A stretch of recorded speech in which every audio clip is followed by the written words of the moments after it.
بسم الله الرحمن الرحيم.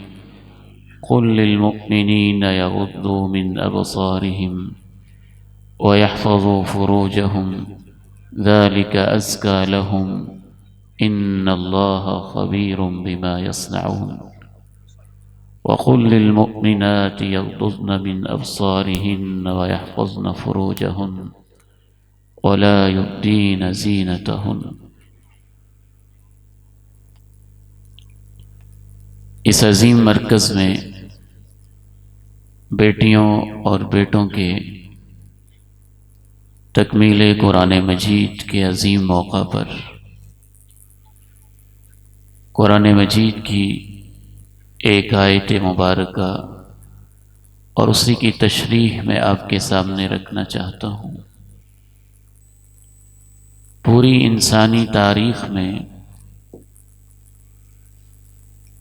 آنکھ سے بے حیائی اور آنکھ نے کبھی اتنے گناہ نہیں کیے جتنے آج کے اس دور میں آنکھ سے گناہ کروائے جا رہے ہیں۔ آنکھ جب بے حیا ہو جائے تو اس کے کیا اثرات ہوتے ہیں اور آنکھوں میں حیا کیسے پیدا کیا جا سکتا ہے، اس حوالے سے چند ایک ہماری باتیں ہوں گی۔ میں یہ چاہوں گا کہ اس دوران آپ کی پوری توجہ اللہ کے کلام کی طرف رہے تاکہ آپ موضوع کو ترتیب کے ساتھ دیکھتے چلے جائیں۔ مستدرک حاکم میں ایک روایت ہے، اللہ کے نبی علیہ السلام سے ثابت نہیں، لیکن ایک اسرائیلی واقعے کے طور پہ اس سے ہمیں ایک سبق ملتا ہے۔ تم سے پہلے ایک آدمی تھا، عبد اللہ 500 سنہ، اس نے 500 سال تک اللہ کی عبادت کی، اور اس نے اللہ سے یہ دعا کی کہ یا اللہ 500 سال کی عبادت کے بعد بھی جب مجھے موت آئے تو سجدے کی حالت میں آئے۔ اللہ نے اس کی دعا کو قبول کیا اور سجدے ہی کی حالت میں اسے موت بھی دی۔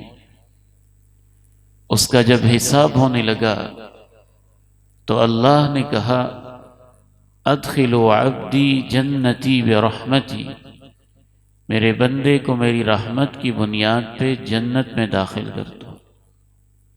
وہ کہنے لگا اللہ جو 500 سال کی عبادت ہے اس کا کوئی حساب، میرے سجدے، میری آہ و فغاں، میری گریہ اوزاری اور بکا، اللہ نے کہا یہ بندہ حساب ہی کروانا چاہتا ہے تو ترازو کے ایک پلڑے میں اس کی آنکھ رکھ دو، ترازو کے دوسرے پلڑے میں 500 سال کی عبادت رکھ دو۔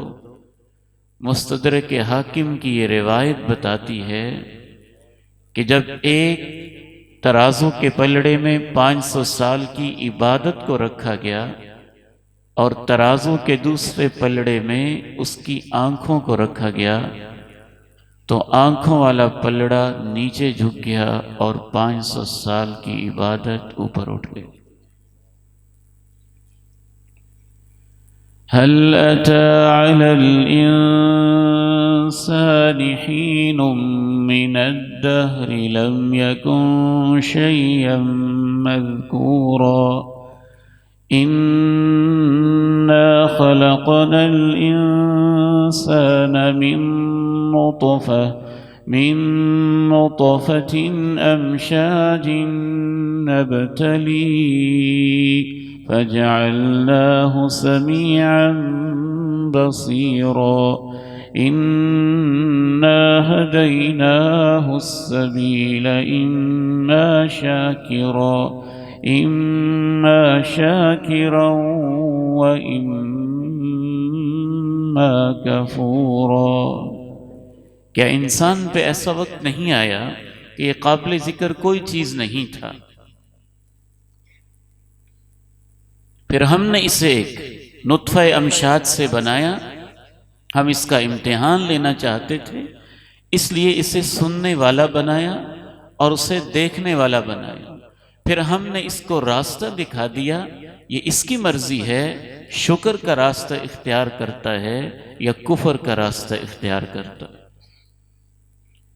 وَجَعَلَ لَكُمُ السَّمْعَ وَالْأَبْصَارَ وَالْأَفْئِدَةَ قَلِيلًا مَا تَشْكُرُونَ۔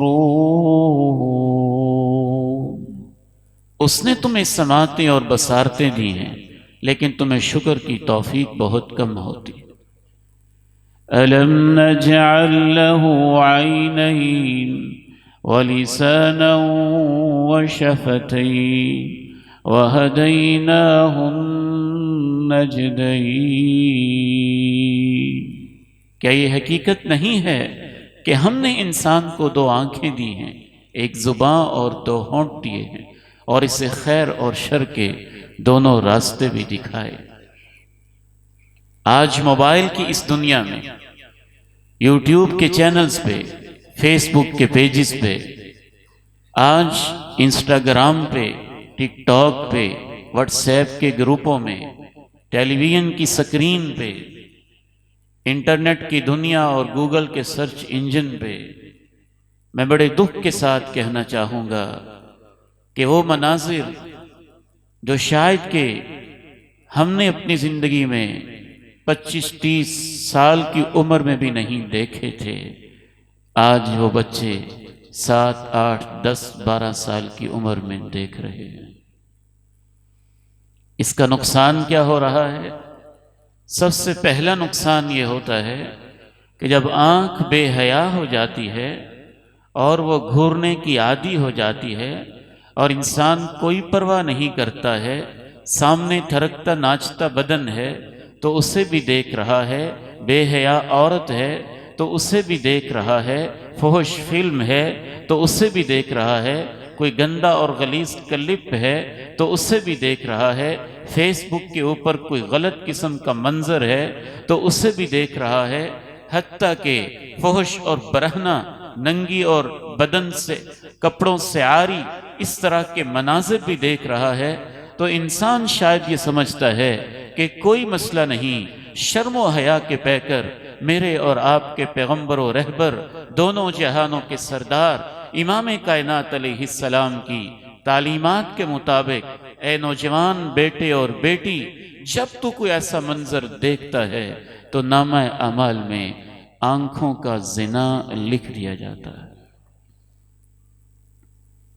رسول اللہ صلی اللہ علیہ وسلم ارشاد فرماتے ہیں، کتب علی ابن آدم حظہ من الزنا، آدم کا بیٹا کسی نہ کسی طریقے سے زنا میں اپنا حصہ ڈالتا رہتا ہے۔ فَزِنَ الْعَيْنَيْنِ النَّظَرِ، جب دونوں آنکھیں غلط دیکھتی ہیں تو وہ آنکھوں کا زنا ہوتا ہے۔ وَلِزَ النِّسَانِ الْمَنْطِقِ، جب زبان کسی قول کے اوپر یا راہ چلتے کسی کی عزت کے ساتھ غلط بولتی ہے تو وہ زبان کا زنا لکھا جاتا ہے۔ وَزِنَ الْيَدَيْنِ الْبَطْشُ، جب ہاتھ کسی کے غیر محرم کے بدن کو لمس کرتے ہیں اور اس کو ٹچ کرتے ہیں تو یہ ہاتھوں کا زنا لکھا جاتا ہے۔ والقلب یتمنی، اور نفس جو ہے اس کے اندر خواہش پیدا ہوتی ہے۔ والفرج یصدق ذلک او یکذبہ، پھر شرمگاہ کی باری آتی ہے، یا وہ اس پروسیس کو غلط ثابت کر دیتی ہے، یا جو کچھ آنکھوں نے دیکھا ہوتا ہے، زبان نے بولا ہوتا ہے اور ہاتھوں نے ٹچ کیا ہوتا ہے، اس کی تصدیق کرتے ہوئے یا پھر انسان اس کے بعد بدکاری کا ارتکاب کر بیٹھتا ہے۔ تو یہ پہلا نقصان۔ دوسرا نقصان یہ ہوتا ہے جب آنکھیں بے حیا اور آوارہ ہو جاتی تو اس وقت دل بھی بے حیا اور آوارہ ہو جاتا ہے۔ یہ ممکن نہیں ہے کہ آپ یہ کہیں کہ میں ساری رات فلم اور مناظر تو گندے ہی دیکھوں، راہ چلتے ہوئے لوگوں کی عزتوں کو تاکتا رہوں اور میرا دل فرشتہ اور پاک رہے، ممکن نہیں ہے۔ جیسے یہ ممکن نہیں ہے کہ آپ تمے کے بیج بوئیں اور توقع یہ رکھیں کہ اس سے جو درخت نمودار ہوگا وہ سیب کا یا انار کا آئے گا تو پوری دنیا کہے گی تم بیوقوف ہو، بیج تو تم نے تمے کے اور حنظل کے لگائے ہیں، اور توقع یہ رکھتے ہو کہ اس کے اوپر میٹھی چیزیں اگے گی۔ جو بیج بویا جاتا ہے وہی پھل اگتا ہے۔ آنکھیں بیج کا کام کرتی ہیں، اور دل تک جو بیج پہنچاتی ہیں، دل میں وہی خیالات ہوتے ہیں، دل بھی اسی طرح کی زندگی بسر کرتا ہے۔ امام ابن قیم رحمہ اللہ لکھتے ہیں دل تک پہنچنے کا کوئی راستہ موجود ہی نہیں، دو چیزیں ہیں جو دل تک پہنچتی ہیں، وہ چیز جو آپ کان سے سنتے ہیں اور وہ چیز جو آپ آنکھ سے دیکھتے ہیں، اس کا اثر دل پہ ہوتا ہے۔ جب انسان بے حیائی کے مناظر دیکھتا ہے تو اس کے دل پہ زنگ لگتا ہے، اور دل بھی بے حیا ہو جاتا ہے، دل آوارہ ہو جاتا ہے، اس میں اندھیرے پیدا ہونا شروع ہو جاتے ہیں۔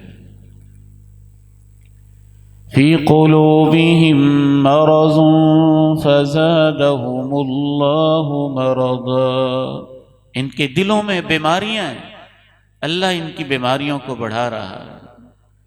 کلا بل ران على قلوبهم ما كانوا يكسبون،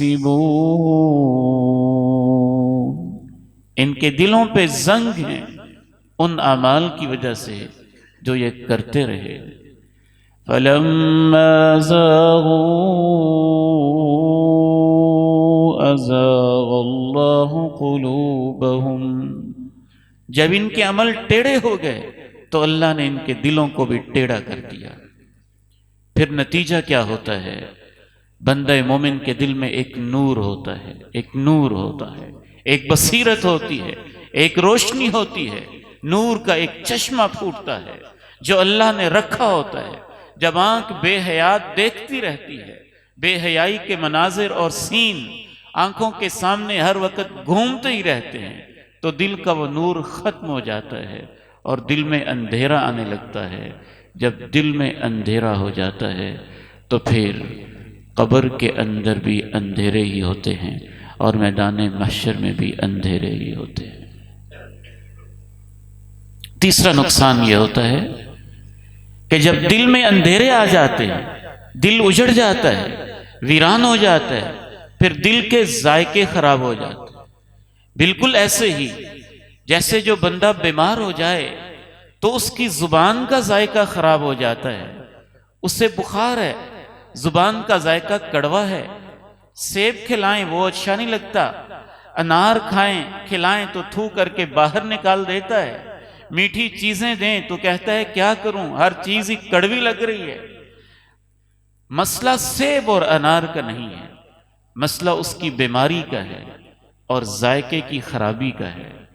جب انسان کی آنکھ بے حیا ہوتی ہے، دل کے ذائقے بدل جاتے ہیں، پھر قرآن سننے میں لذت نہیں آتی ہے، پھیکا پھیکا سا لگتا ہے، تراویح میں دل نہیں لگتا ہے، نماز میں حلاوت نہیں ملتی ہے۔ خانہ کعبہ میں کھڑے ہو کے وقت کے امام کعبہ کے پیچھے بھی وہ نماز پڑھے تو اس کے دل میں وہ مٹھاس اسے نہیں ملتی جو اللہ نے قرآن کے اندر رکھی ہے۔ اس کی وجہ اس کے دل کی بے حیائی، اور دل کی بے حیائی کی وجہ آنکھوں کی بے حیائی ہوتی ہے۔ عبادات کی لذت اس سے چھن جاتی ہے۔ اللہ کی محبت بڑی غیرت والی ہے، اور جس دل کے اندر صنم خانے ہوں اور بت سجے ہوئے ہوں، اس دل میں اللہ کی سچی محبت آتی نہیں ہے، داخل نہیں ہوتی۔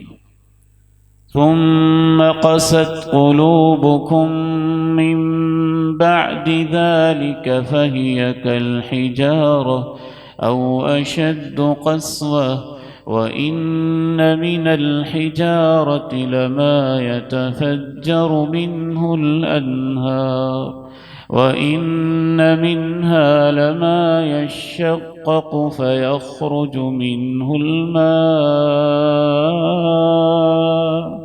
وإن منها لما يهبط من خشية الله وما اللہ بغافل عما تعملون۔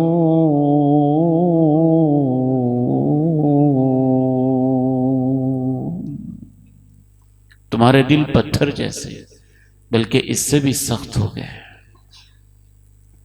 چوتھا نقصان یہ ہوتا ہے جب وہ عبادت کی لذت سے محروم ہو جاتا ہے، دل سخت اور پتھر ہو جاتا ہے، یاد رکھیے گناہوں کے بھی خاندان ہوتے ہیں، نیکیوں کے بھی خاندان ہوتے ہیں۔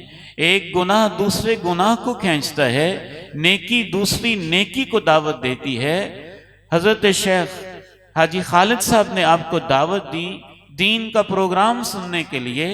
یہ نیکی اتنی خوبصورت خاندان والی تھی، اس کی برکت سے آپ نے مسجد میں حاضری بھی دی، اس ایک نیکی کی برکت سے آپ نے نماز بھی پڑھ لی، اذان بھی سن لی، تلاوت بھی سن لی، نظم بھی سن لی، نعت بھی سن لی، علماء کی زیارت بھی کر لی، حضرت شیخ راسخ کا بیان بھی سن لیا۔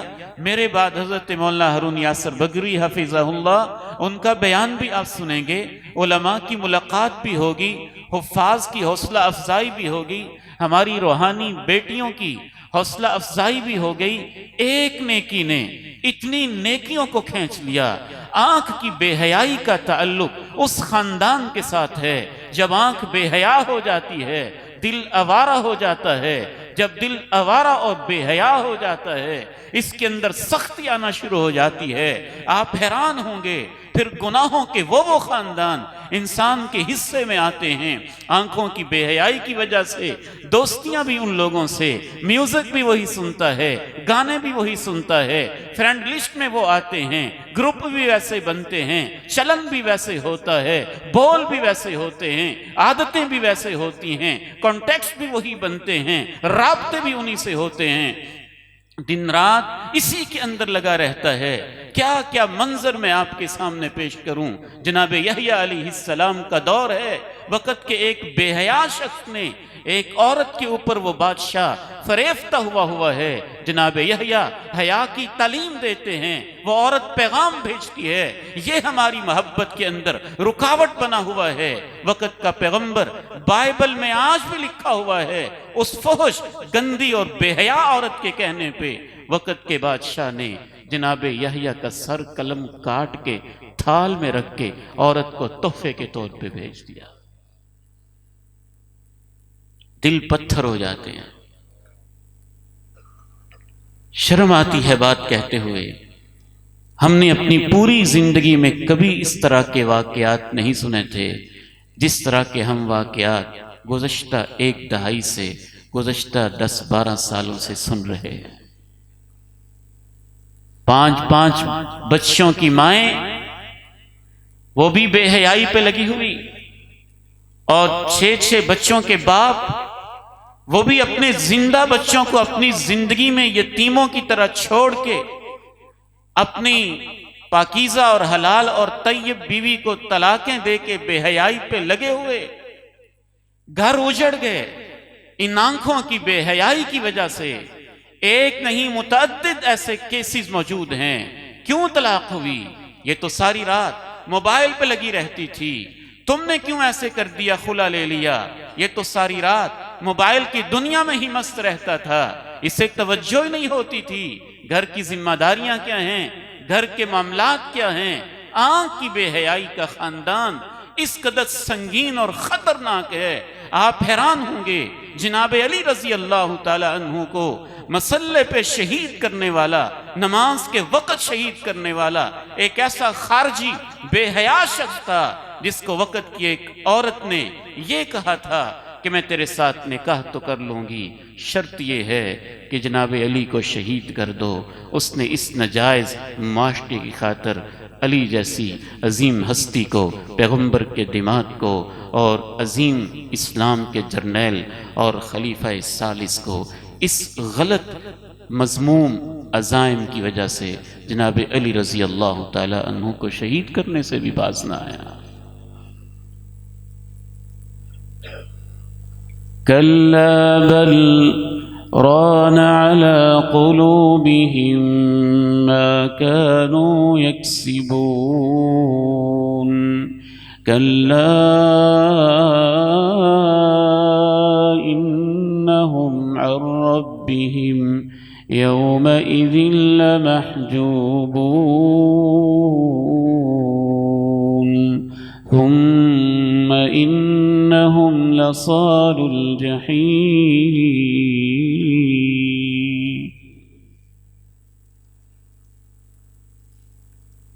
افسوس ہوتا ہے اگر ایک 15 16 17 سال کی 25 سال کی جوان بیٹی جسے باپ نے بڑی محبت کے ساتھ پالا تھا اور جوان کیا تھا، عدالت میں کھڑے ہو کے اپنے باپ کی موجودگی میں یہ کہہ رہی ہو کہ میں تمہارے ساتھ نہیں اس لڑکے کے ساتھ جانا چاہتی ہوں، تو کیا کبھی ہم نے اس طرح کے حالات سوچے بھی تھے؟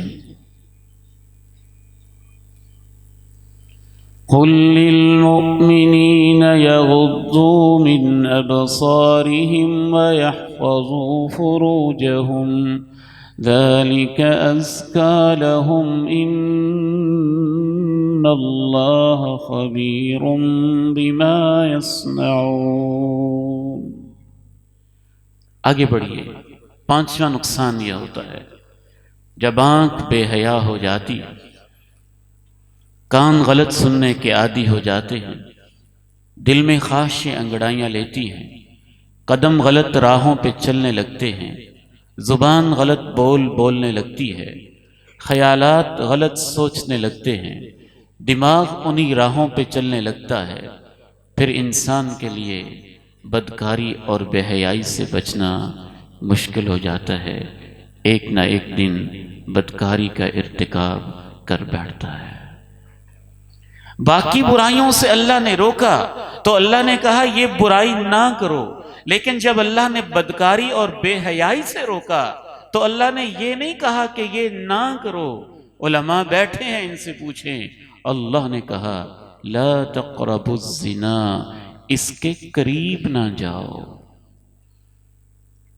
وجہ کیا ہے کہ جب آپ کہیں گے کہ کوئی بات نہیں، دیکھنے سے کیا ہوتا ہے، گانا سننے سے کیا ہوتا ہے، غلط فلم دیکھنے سے کیا ہوتا ہے، کوئی انڈین گانا سن لینے سے کیا ہوتا ہے، کوئی فیس بک ایسا پیج چینل دیکھ لینے سے کیا ہوتا ہے، یہ تو معمولی بات ہے، بس ایسے وضو کریں گے تو گناہ جھڑ جائے گا. تو یہ شیطان کا وسوسہ ہوگا. اللہ نے جو روکا ہے بدکاری کے قریب نہ جاؤ، تو اس کا مطلب یہی ہے کہ بدکاری سے پہلے جو کام ہوتے ہیں، آنکھیں بے حیا ہوتی ہیں، کان غلط سنتے ہیں، دماغ غلط سوچتا ہے، دل میں جو خواہشیں پیدا ہوتی ہیں انہی کو پیچھے ہٹا دو. اگر تم نہیں ہٹاؤ گے تو بدکاری سے بچنا ممکن نہیں ہوگا. اس لیے اللہ نے کہا بدکاری کے قریب نہ جایا کرو، یعنی اس کے ماحول میں نہ جایا کرو. اس کے جو مقدمات ہوتے ہیں، شروع میں جو غلط راہوں کی طرف لے جانے والی چیزیں ہوتی ہیں، ان کی طرف نہ جایا کرو. امام کائنات علیہ السلام کو ایک منظر دکھایا جاتا ہے. ایک ابلتا ہوا تندور ہے اور اس تندور میں آگ ہے، نوجوان برہنہ لڑکے اور لڑکیاں ہیں، اور آگ کو بھڑکایا جا رہا ہے. جیسے چاول ابلتے ہیں اور ہنڈیا سے باہر نکلتے ہیں، ایسے یہ بدکار لڑکے اور لڑکیاں برہنہ اس تندور سے باہر نکلنے لگتے ہیں، منہ کی طرف آتے ہیں، چیختے ہیں، پھر ان کو نیچے پھینک دیا جاتا ہے. امام کائنات پوچھتے ہیں یہ کون لوگ ہیں؟ آپ کو بتایا جاتا ہے یہ آپ کی امت کے بدکار لڑکے اور بدکار لڑکیاں ہیں. والذین هم لفروجهم حافظون إلا على أزواجهم أو ما ملكت أيمانهم فإنهم غير ملومين فمن ابتغى وراء ذلك فأولئك هم العادون.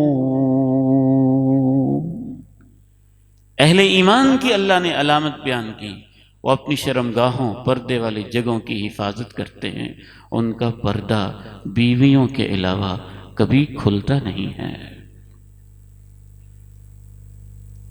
والحافظین فروجهم والحافظات والذاکرین اللہ کثیرا والذاکرات۔ یہ مرد جو اپنے پردے کی حفاظت کرتے ہیں، یہ عورتیں جو اپنے پردے کی حفاظت کرتی ہیں، یہ جو اللہ کو یاد کرنے والے مرد ہیں، اللہ کو یاد کرنے والی عورتیں ہیں، اللہ کہتے ہیں ان کے لیے میں نے بخشش اور بہت بڑا اجر تیار کیا ہوا ہے۔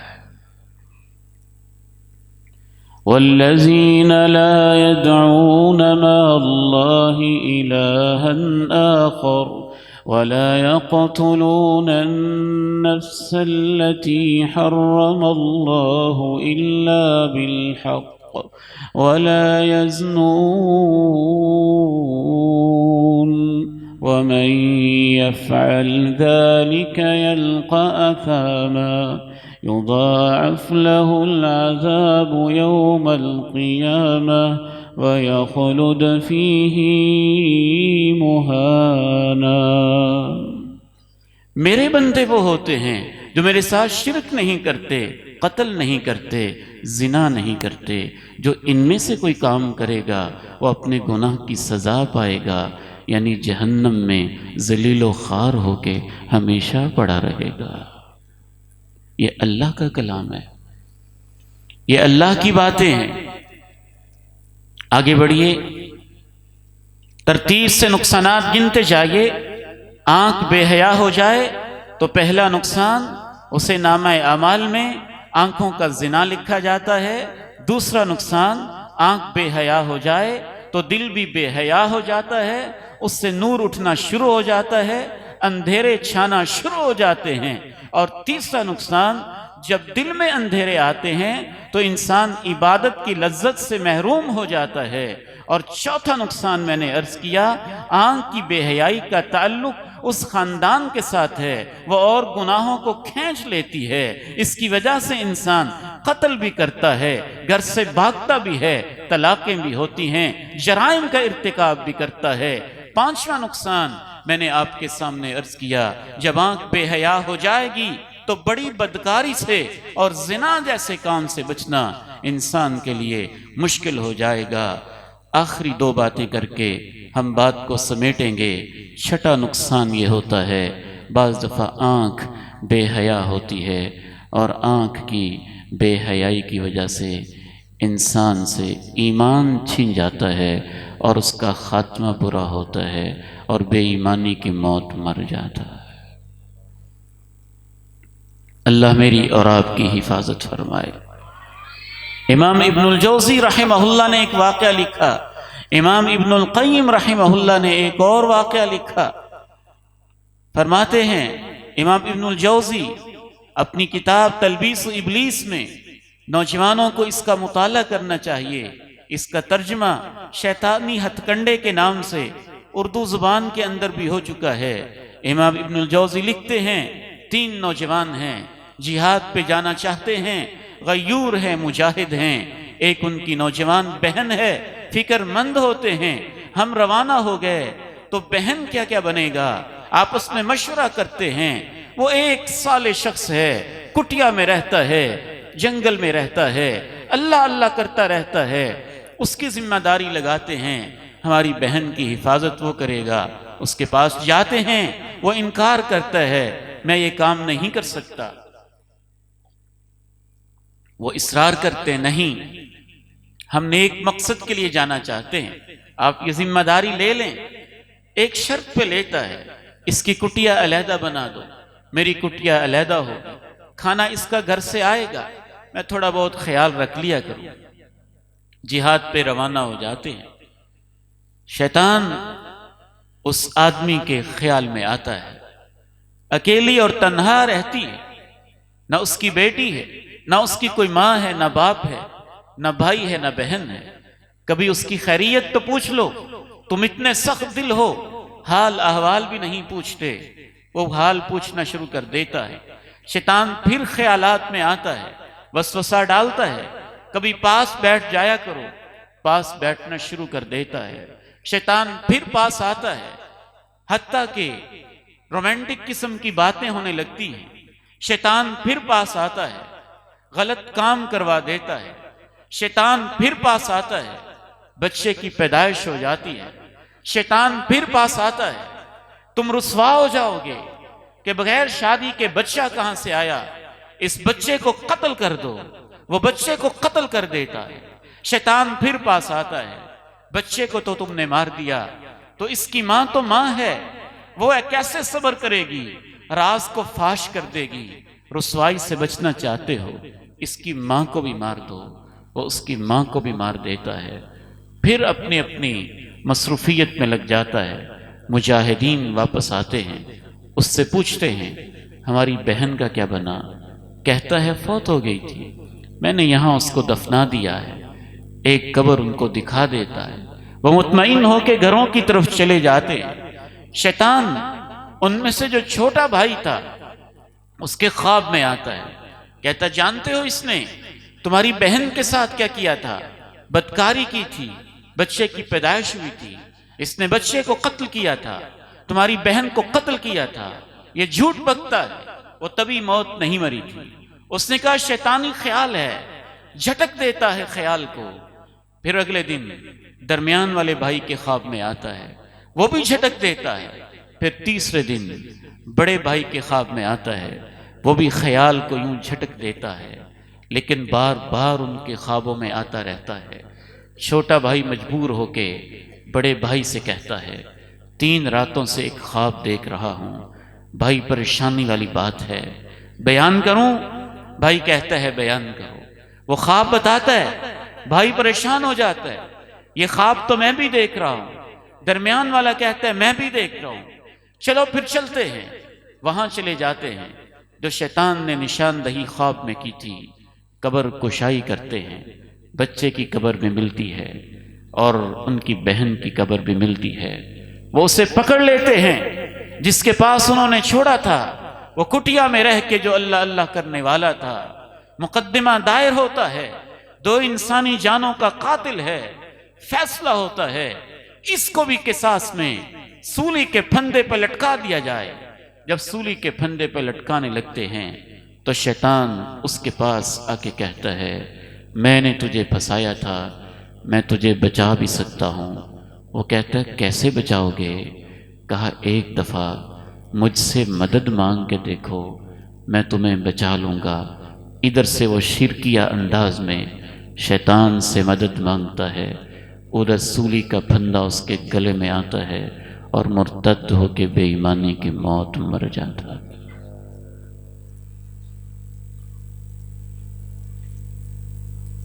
قل للمؤمنين يغضوا من أبصارهم ويحفظوا فروجهم ذلك أزكى لهم إن الله خبير بما يصنعون۔ 7واں اور آخری نقصان یہ ہوتا ہے کہ جب انسان کی آنکھ بے حیا ہو جاتی ہے تو کل قیامت کے دن اللہ کے سامنے اس کے لیے اپنی آنکھوں کا حساب دینا مشکل ہو جاتا ہے۔ لا تقف ما ليس لك به علم إن السمع والبصر والفؤاد كل أولئك كان عنه مسؤولا كل أولئك كان عنه مسؤولا۔ بغیر علم کے چیزوں کے پیچھے نہ لگا کریں۔ اللہ نے کہا کانوں کے بارے میں، آنکھوں کے بارے میں، دل کے محبتوں اور نفرتوں کے بارے میں قیامت کے دن تجھ سے پوچھا جائے گا، تجھ سے سوال ہوگا۔ ألهاكم التكاثر حتى حتى زرتم المقابر كلا سوف تعلمون ثم كلا سوف تعلمون كلا لو تعلمون علم اليقين لترون الجحيم ثم لترونها عين اليقين ثم لتسألن يومئذ عن النعيم۔ تم سے نعمتوں کے بارے میں سوال کیا جائے، اور یہ اللہ کی معمولی نعمت تو نہیں ہے۔ ہر انسان کی آنکھوں کے پیچھے 13 ملین 1,30,00,000 اللہ نے لائٹ ریسیپٹرز لگائے ہوئے، تب جا کے ہم آنکھوں سے دیکھنے کے قابل ہوتے ہیں۔ آنکھیں دماغ کو پیغام بھیجتی ہیں، آنکھیں تو صرف منظر سیو کرتی ہیں، دماغ پہچان کرتا ہے، دماغ ریڈنگ کرتا ہے، دماغ آئیڈینٹیفائی کرتا ہے کہ اس نے کیا دیکھا ہے۔ کتنے ہی ایسے خوبصورت چہروں والے لوگ ہیں، آنکھیں ان کی خوبصورت ہوتی ہیں لیکن پہچانتے نہیں ہیں، آنکھیں ریسیو کر رہی ہوتی ہیں، دماغ پہچاننے کا کام نہیں کر رہا ہوتا۔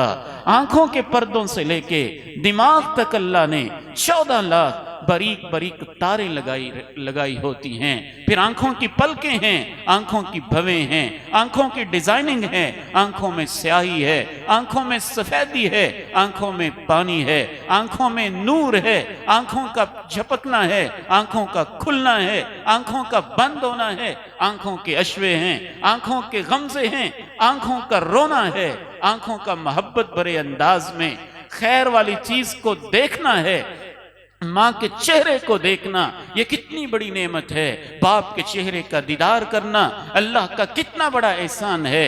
اپنی بہن کو، بیٹی کو دیکھ لینا اللہ کا کتنا بڑا ایمان، کتنا بڑا احسان ہے۔ چھت کو، آسمان جیسی خوبصورت چھت کو دیکھ لینا یہ اس کا کتنا بڑا فضل ہے۔ زمین کے فرش کو دیکھ لینا، خود چل کے ایک جگہ سے دوسری جگہ پہنچ جانا یہ اللہ کا کتنا بڑا انعام ہے۔ تو 7واں نقصان یہ ہوتا ہے، اللہ جب پوچھتے ہیں ساری رات آنکھوں سے کیا دیکھتے رہے ہو، تو اللہ کی عدالت میں انسان جواب کیا دے گا؟ آپ مطمئن ہیں کہ میں نے تو اپنے کوڈ کو پاسورڈ لگایا ہوا ہے موبائل کو؟ آپ مطمئن ہیں کہ میں نے اس کو انکرپٹ کیا ہوا ہے؟ آپ مطمئن ہیں کہ میرے فیس کے بغیر یہ کھلتا ہی نہیں؟ آپ مطمئن ہیں میرے انگوٹھے لگائے بغیر یہ کھلتا ہی نہیں؟ آپ مطمئن ہیں میں تو اس کی ہسٹری ڈیلیٹ کر دیتا ہوں؟ آپ مطمئن ہیں میں نے وہ سیکورٹی کے پروسیس کیے ہوئے ہیں کہ کوئی اور تو اس کو ڈیٹے کو اوپن کر ہی نہیں سکتا، اس ایپ تک پہنچ ہی نہیں سکتا؟ آپ جتنے بھی مطمئن ہو جائیں میرے بیٹوں اور بیٹیوں، خصوصاً میں آپ سے کہنا چاہتا ہوں یہاں تو تم نے کوڈ لگا لیے ہیں، فرشتوں کو کہاں بھیجو گے؟ وہ تو لکھ رہے ہیں، جو تم ٹچ کر رہے ہو تمہاری انگلیوں پہ پرنٹ ہو رہا ہے، سیو ہو رہا ہے، یہ والی ہسٹری کیسے ڈیلیٹ کرو گے؟ زمین کے پردوں میں ریکارڈ بن رہا ہے، اس کو کیسے محو کرو گے؟ نامہ اعمال میں لکھا جا رہا ہے، اس کو کون سا کوڈ لگاؤ گے؟ اللہ نے تو قیامت کے دن سامنے کھڑے کر کے پوچھنا ہی ہے، ان عمرہ فیما افنا، زندگی کہاں لگا کے آئے، وان شبابہ فیما ابلا، جوانیاں کہاں لگا کے آئے ہو۔ وَأَسِرُّوا قَوْلَكُمْ أَوِ اجْهَرُوا بِهِ إِنَّهُ عَلِيمٌ بِذَاتِ الصُّدُورِ أَلَا يَعْلَمُ مَنْ خَلَقَ وَهُوَ اللَّطِيفُ الْخَبِيرُ۔ آخری 3-4 منٹ کے اندر ایک پیغام دینا چاہوں گا۔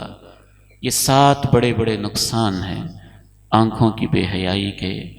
اب سوال یہ پیدا ہوتا ہے کہ آنکھوں سے پھر کرنا کیا چاہیے؟ آنکھوں کی حفاظت کیسے ہو سکتی ہے؟ اللہ نے تو خود اس کا نسخہ بتایا ہے۔ حفاظت کے 3 بڑے بڑے طریقے ہیں۔ سب سے پہلا طریقہ یہ ہے اپنی آنکھوں کو ایک عادت ڈال لو، اور وہ عادت کیا ہے؟ دیکھا کریں لیکن عبرت کے لیے، نصیحت کے لیے، اللہ کی عظمت کو یاد کرنے کے لیے۔ افلا ينظرون الى الابل كيف خلقت والى السماء كيف رفعت وإلى الجبال كيف نصبت وإلى الأرض كيف سطحت فذكر إنما أنت مذكر۔ یہ کیوں نہیں دیکھتے آسمان کو کیسے بلند کیا گیا؟ یہ کیوں نہیں دیکھتے زمین کو کیسے بچھایا گیا؟ یہ کیوں نہیں دیکھتے اونٹ کو کیسے پیدا کیا گیا؟ یہ کیوں نہیں دیکھتے پہاڑوں کو کیسے گاڑا گیا ہے؟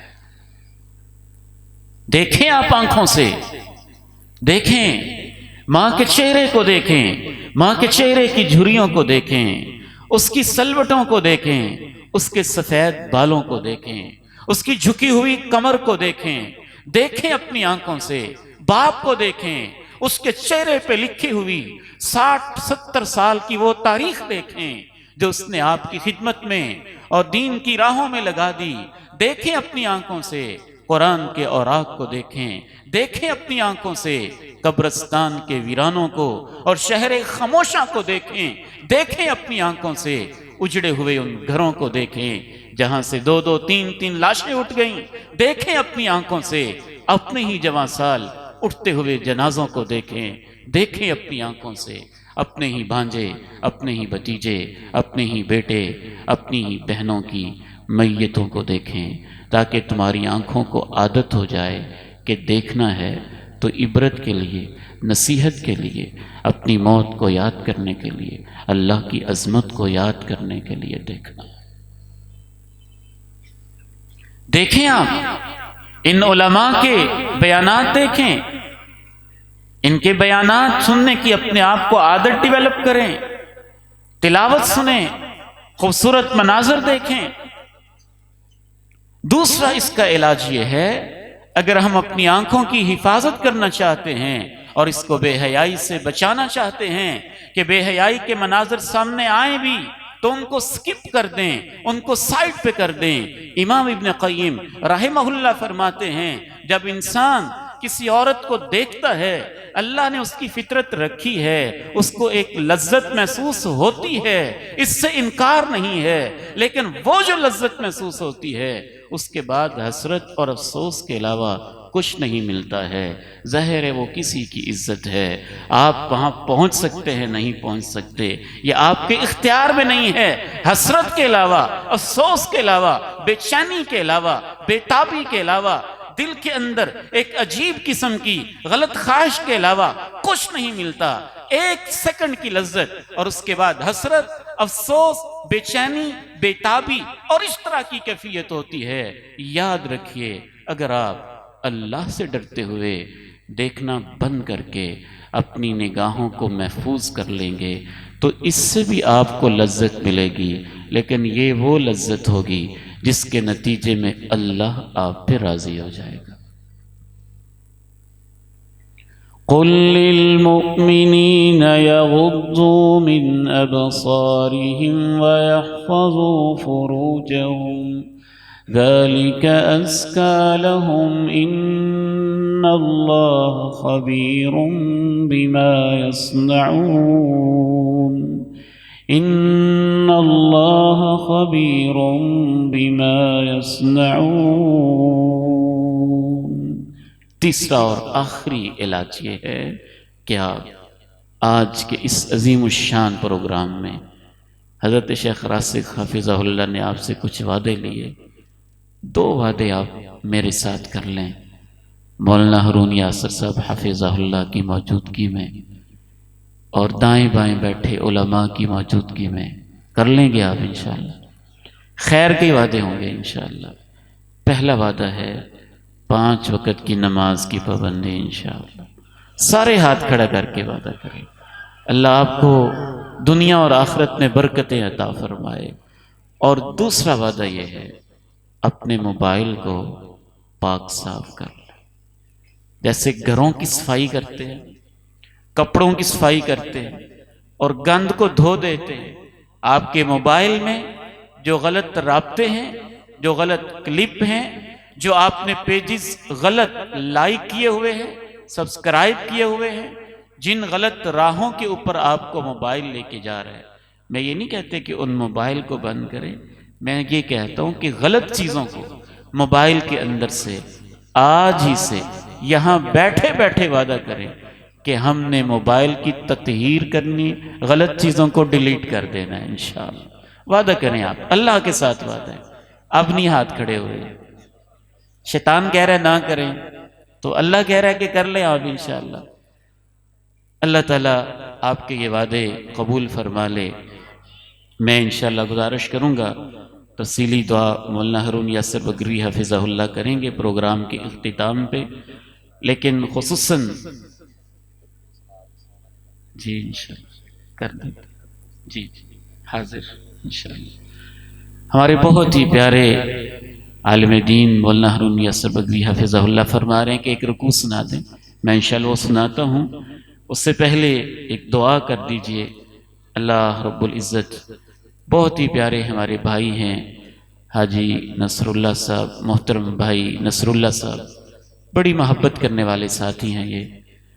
ان کی والدہ، میں علماء سے عرض کرنا چاہوں گا، خصوصاً عمرے پہ گئیں اور وہیں اللہ نے ان کو اپنے پاس بلا لیا۔ دعا کریں اللہ ان کی والدہ کی مغفرت فرمائے۔ ان کے والد محترم ابا جی مولانا یوسف رحمہ اللہ کے پاس راجوال میں ملنے آئے اور مجھے وہ منظر پورا یاد ہے جس محبت کے ساتھ آئے۔ ان کے والد محترم کی بھی اللہ تعالیٰ مغفرت فرما دے۔ جتنے بھی ہمارے بزرگ دنیا سے جا چکے ہیں اور خصوصاً محترم حاجی محمد علی رحمہ اللہ رحمتاً واسعہ، حضرت شیخ صاحب اس ادارے کے جو خادم ہیں، ہمارے پیارے بھائی مدینہ یونیورسٹی کے فاضل ہیں، ان کے جتنے بھی بزرگ جا چکے ہیں اللہ تعالیٰ ان کو جنت میں اعلیٰ مقام عطا فرمائے۔ اس کے علاوہ اس ادارے کے لیے جگہ دینے والے، اس ادارے کے ساتھ تعاون کرنے والے جو آج ہمارے درمیان موجود نہیں ہیں، اللہ ان کی قبروں کو جنت کا باغیچہ بنا دے، اور جو موجود ہیں اللہ تعالیٰ ان کی زندگیوں میں برکتیں عطا فرمائے۔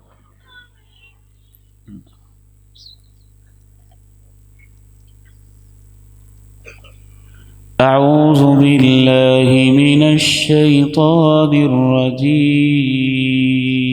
الرجيم، بسم الله الرحمن الرحيم، آمن الرسول بما أنزل إليه من ربه والمؤمنون كل آمن بالله وملائكته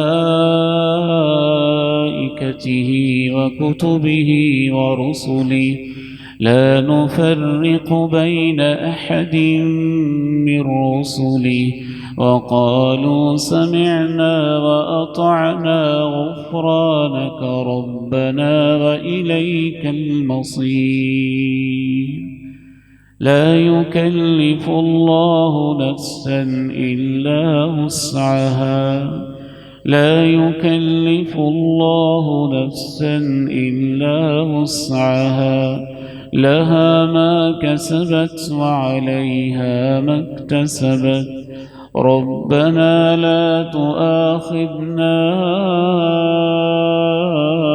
إن نسينا أو أخطأنا ربنا لا تؤاخذنا إن نسينا أو أخطأنا ربنا ولا تحمل علينا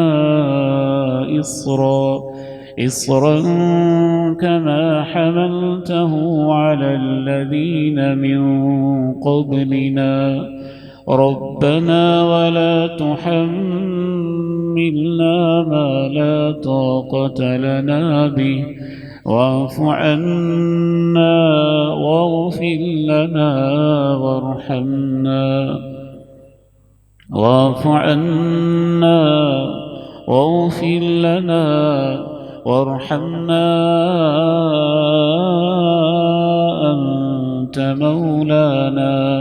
أنت مولانا فانصرنا على القوم الكافرين. آمين يا رب العالمين.